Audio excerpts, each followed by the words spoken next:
You see, boys, even the old classic song even told you it is lonely out in space. So what did you expect? There's no fanfare. There's just stars and vast, endless darkness. I better quit this. I'm depressing myself. Hello, everybody. Sparkster1701 here. And this time around, we're taking a look at more of the Combaticons. And right here, we have Blastoff. Of course, we're showing the Generation 1 version right over here. And we have the 2026 Age of the Primes version over here. Blastoff serves as the second in command of the Combaticons, due to being somewhat more mentally focused than the others. Swindle is, of course, motivated by his greed and nothing else. Brawl is heavily influenced by firepower.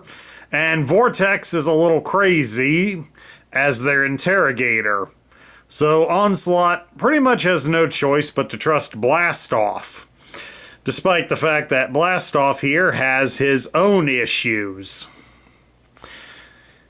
Blastoff's primary function is Space Warrior, which makes sense since he is a space shuttle.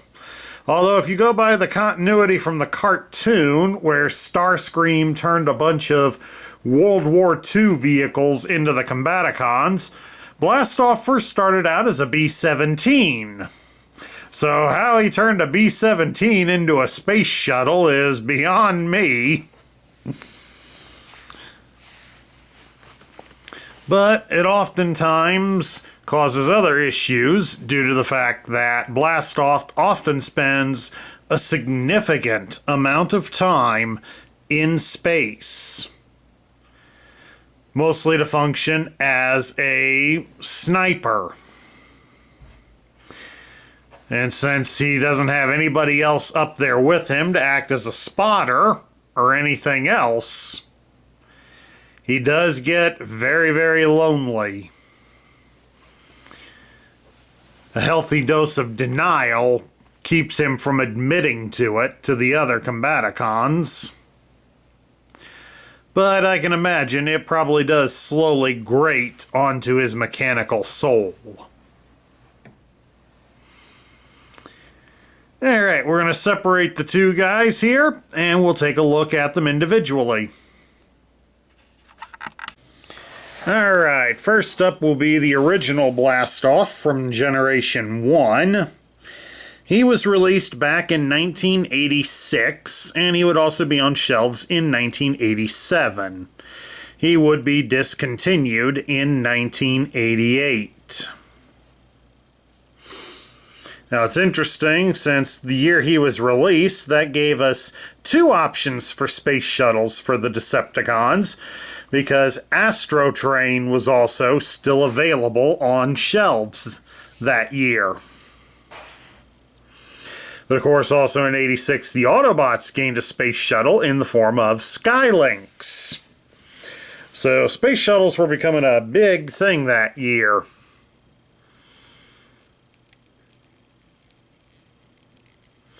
We won't really discuss into any reasons why or other real-world events. Because if my history is correct, that was also the year the Challenger shuttle exploded after liftoff. So, not something we definitely want to dwell on. But it was definitely a time when we definitely were more active in our space flights. Especially since nowadays spaceflight is primarily privatized. And I don't know if that's a good thing or a bad thing yet. Well, it's a good thing if you're actually going all the way up into space. It's a bad thing if you're using it for publicity and you're not really taking people into space. So those that are claiming they're astronauts, when you only reached low orbit, no, you're not an astronaut. At any rate, let's take a look here at Blastoff's accessories. Starting with his handgun. The card, the backer, lists this as an ionic blaster. So it's a similar type of gun to the one Optimus Prime carries. But of course on a somewhat smaller scale. It's an interesting looking weapon. I mean, we do have a traditional sight here at the end of the barrel. Looks like we got something that's trying to pass for a scope on the top, which sort of fits since Blastoff being a spaceborne sniper. And this piece over here can either be a foregrip or it's the ammunition. There's never really enough details on their weaponry to tell.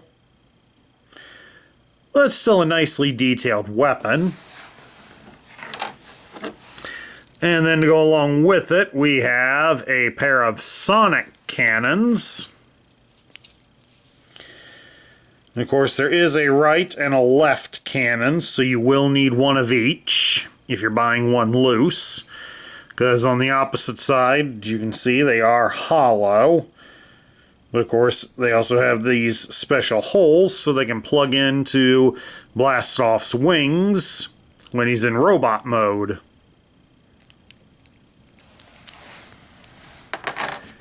Alright, we'll set his weapons aside and we will take a look here at his articulation.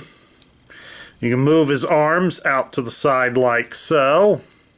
And they do rotate at the shoulder all the way around. And he also has a wrist articulation because you can rotate his wrist. It's more intended for transforming, but this way you can at least make it look like he's holding his gun properly. And we also do want to point out that Blastoff does have a variant. The 1986 versions, like this one here, the chest is made of die-cast metal. Later versions, especially those into 1987, they would replace this with plastic. It's not always easy to tell visually, but you can feel it and you'd be able to tell.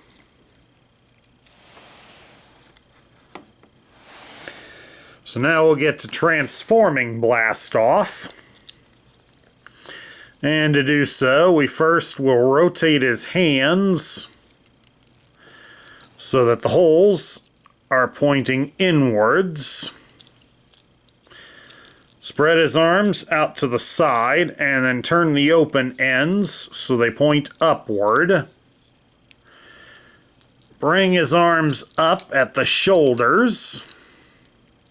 Press them together and then slide it down to cover his head. And then you'll slide the legs into the body. Flip him over. You can then fold up the tail fin and then fold down the wings. And Blastoff transforms into a NASA-style orbiter. Somewhat super deformed. I mean, it's not very well to scale. But I will say this, it does look better than the Blockies one. Because the Blockies one is ridiculously off scale. And of course, it does have the landing gear permanently down, so he will always be able to roll on the ground. Unfortunately, those little wee wheels don't do a whole lot of good for it, but you do have that as an option. But he does swoosh pretty nicely. And while he can't hold his ionic blaster, you can plug in his sonic cannons. Now, I mean, you do have the option of plugging them in underneath, but it is going to raise the wings a bit. So that may not be as good of a look, but you can also plug them into the engines on the back side. And then there you'd have it. He is now in his attack shuttle mode, ready to rain down destruction on any planetary surface. And of course, we should also take time to point out that for those of you that are looking for a blast off, one thing to always look for condition-wise is this, the windscreen here. This is painted on. You can see, well, mine's in pretty decent shape for the toy that I grew up with as a child. There is some slight wear to it. But that is something that you'll want to keep an eye on if you do go out looking for a vintage blast-off.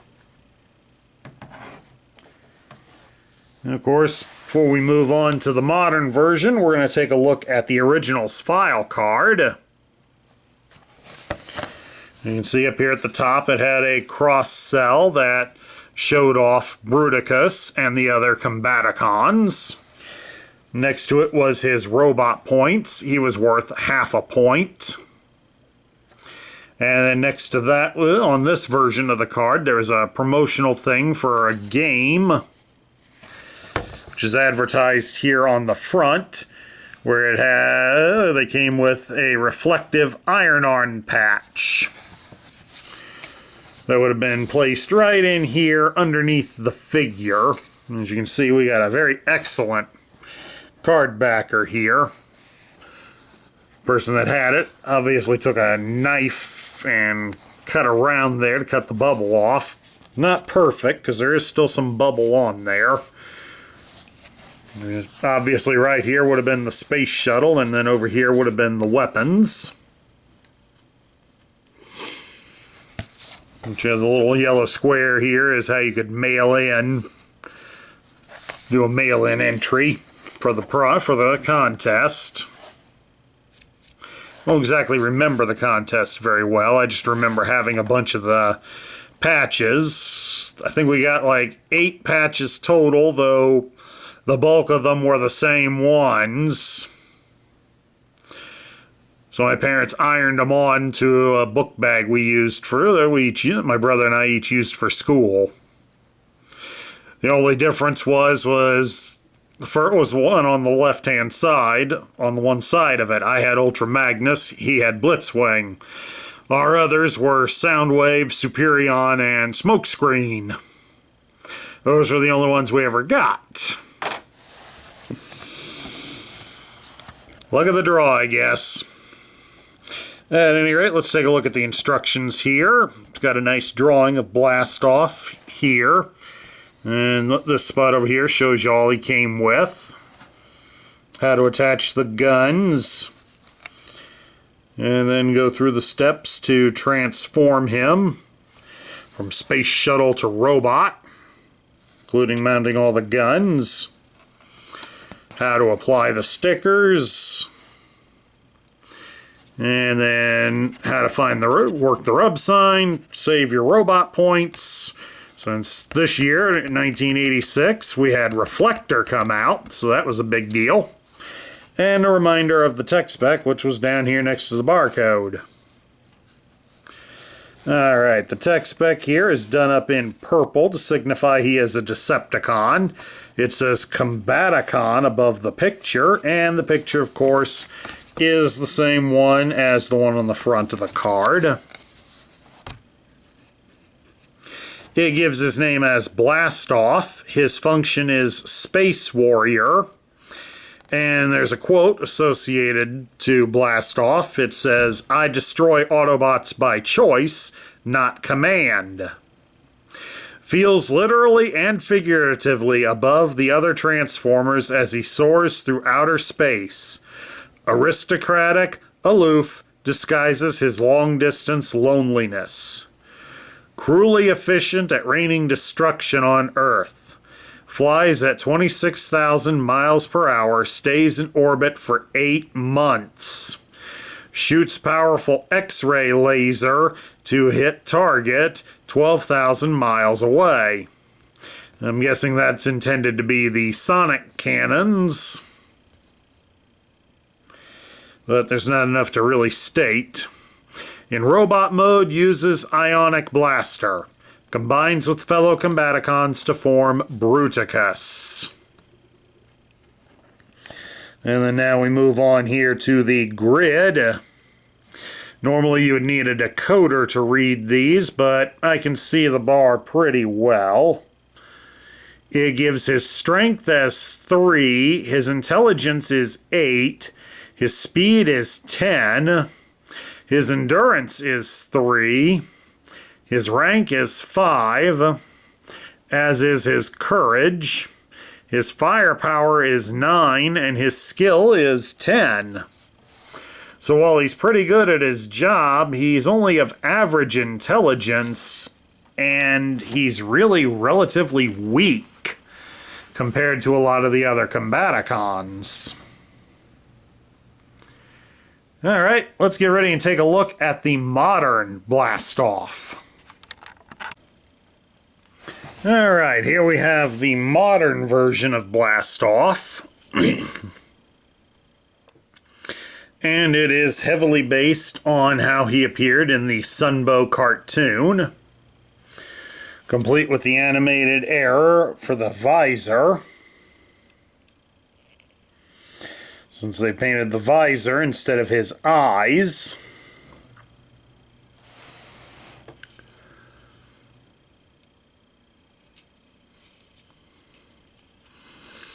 But otherwise, he's got a little more paint applications, or at least different colored plastic compared to the original toy.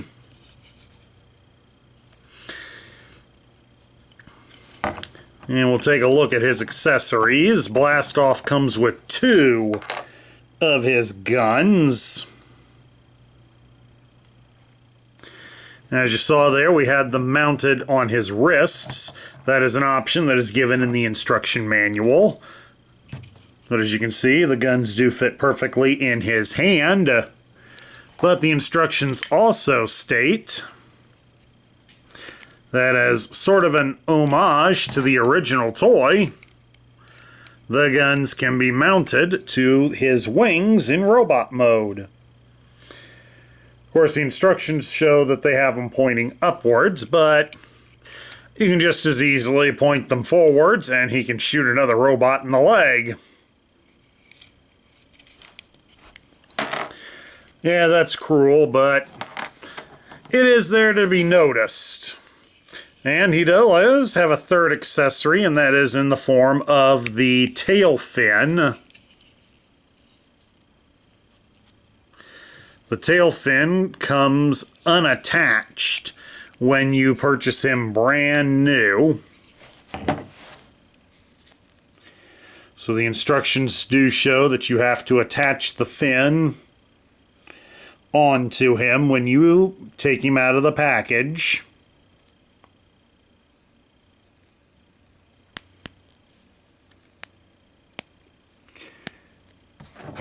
So we definitely want to make sure you know that is a loose part. It's not really intended to be removed after you've plugged it in, but there's always somebody that does it just for the heck of it. I don't understand why, but you never know. Now, articulation-wise, Blastoff has what we would expect out of a deluxe class figure in the modern era. You can turn his head from side to side. It is on a small ball joint, so it will look up and down a bit. You can raise his arm up at the shoulder, about so far. And his arms do rotate at the shoulder all the way around. You can bend his arm at the elbow a little greater than 90 degrees. And he does have a swivel at the bicep, so he has G.I. Joe battle grip.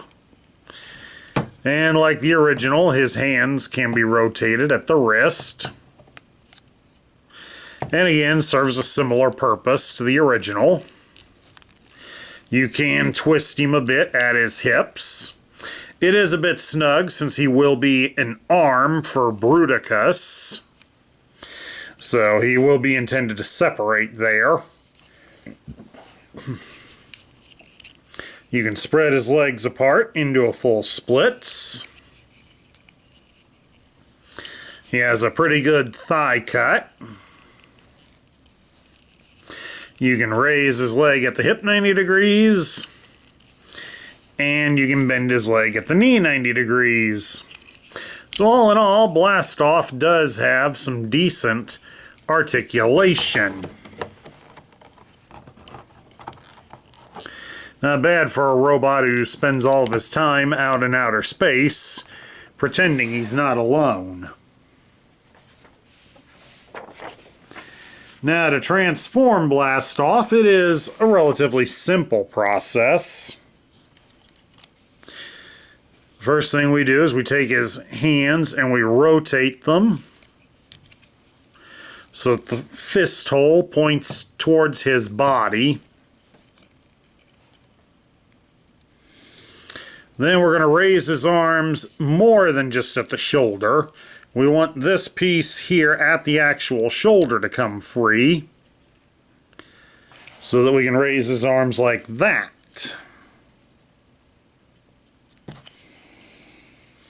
Then once we've done that, we simply rotate the arms at the elbow like so. Then we're going to turn him around to his backside. We fold down the canopy to the space shuttle, because that's where we're going to fold his head into. Once his head's down, we'll then bring his arms up to cover that area and bring them together. Once they've been placed together, we can then fold down the canopy and cover it up.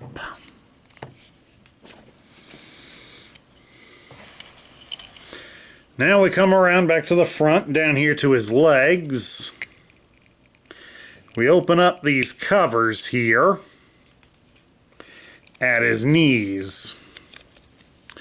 Then we move to press his legs together. Then we start bending the legs at the knees on both ends to fold everything into that cavity. Make sure while you're doing that you'll get his back lined up properly, nice and flat like that. Once we've got him all the way folded in, we can then close these pieces off. Then we come down here, we fold his feet out so that they help form rocket boosters. Then we flip him right side up, fold down the wings, and bring up the tail. And then there you have it. Blastoff is ready to launch himself into the final frontier. Maybe I'll make it past the Starship Enterprise.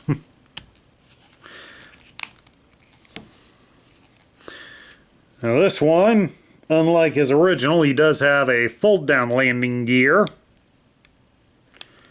right here in the front. Comes down this way. The back ones are permanently down, but they're down where it's minimal. But unfortunately, since they're not real wheels, it doesn't make him land that much better. And also, unlike the original, you can plug the guns in under the wings and they won't interfere with the wings.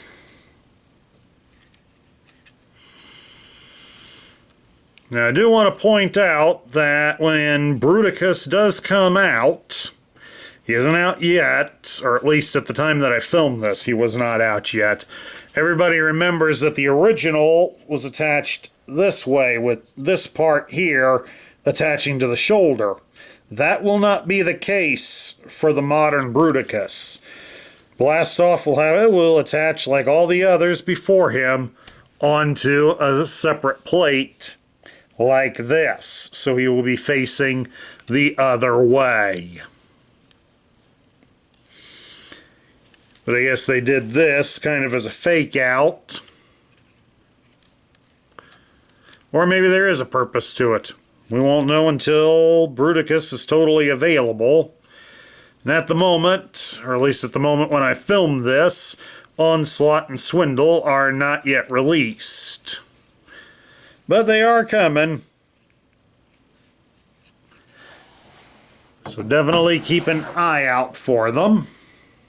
And here we have the two space shuttles with their weapons attached, for comparison's sake. So what do I think of Blastoff? Character-wise, I always found Blastoff to be somewhat interesting. Somebody that definitely takes his desire to be above other beings quite literally. But it also masks a deep-seated loneliness, and serves as a reminder to us that we shouldn't force others to feel lonely as well. Toy-wise, the original one, it wasn't bad for what it was. A lot of them back in those days for the Scramble City types, they were thought of and quickly put together. And in a lot of cases they do show. Blastoff, unfortunately, is one of them that does. But I don't think it really detracts from him too much. Although I will admit one that's had a fair amount of playware may be subject to that, because as you can see there how easy it is for the connection post to come out on mine. If it's upside down where gravity can get it, there is just no resistance whatsoever. The modern one, I really don't have too many gripes with the modern one. I mean, I know I should gripe about some of the modern ones a bit, but this one I really don't have too much to gripe about. I mean, yeah, it was a little bit stiff when I first opened him up, but he's not really all that bad. The robot mode is pretty good, especially with how closely it matches the cartoon version. The space shuttle mode's rather nice looking. And in some ways I may also be holding off on some judgments due to the fact that I want to see how well Bruticus comes out before I totally dismiss him. So we'll have to wait until then. That's my review of Blastoff, both the Generation 1 and Age of the Primes versions. I hope you all enjoyed them. Please do remember that if you love the content we feature here on this channel, Larry and I would certainly appreciate some likes, shares, comments, and subscriptions. This is Sparkster1701 saying I will catch you all later.